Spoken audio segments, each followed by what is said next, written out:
I'm just about ready to install the solar panel, which means drilling 20 holes in the roof of my van. Not really looking forward to that part, but here are the supplies, and this is what we need to get this job done.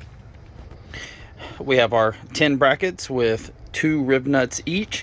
These are going to be used to spread out the load and clamp between the mounting brackets and the roof to hold better on the sheet metal. I will be using construction adhesive to glue these brackets to the roof so that when I remove the bolts or anything, they will actually stay in place. That just makes it easier in the future. I'm going to be replacing these bolts with stainless steel ones so they won't corrode, and putting a sealing washer underneath the surface so no water can actually get in. But those are on order, and I'll just replace those bolts one at a time after they get here. Lapping sealant, hopefully I won't need this, but this is just in case. And a pass-through to pass the cables through.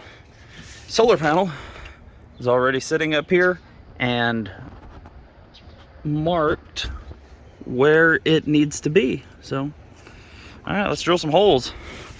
You ready for this, buddy?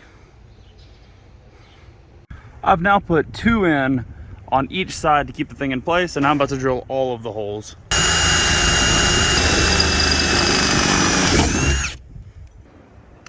Four down, 15 to go.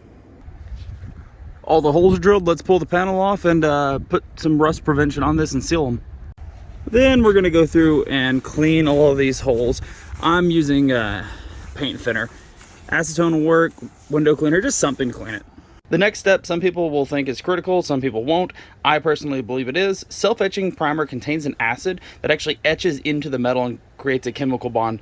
It's much better than painting on bare metal itself. Sure.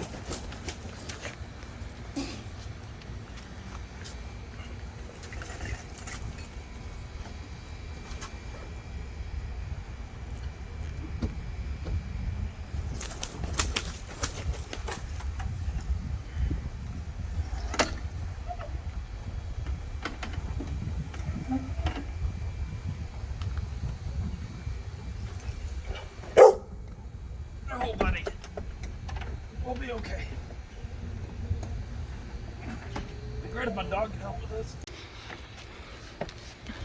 All right. The butyl rubber is in. Everything's painted. All the backing plates are hanging with construction adhesive. Everything's just finger tight. And now time to run them all in with the impact. Hopefully this gigantic hole will be the last one that I actually have to drill into the roof. But well, that's not perfectly centered, but I guess it doesn't matter.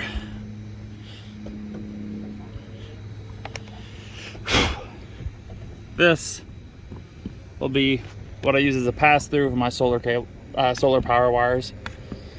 And I'll put a grommet in this so the wires don't chafe. But ta-da! And this is just long enough for this to be a possibility.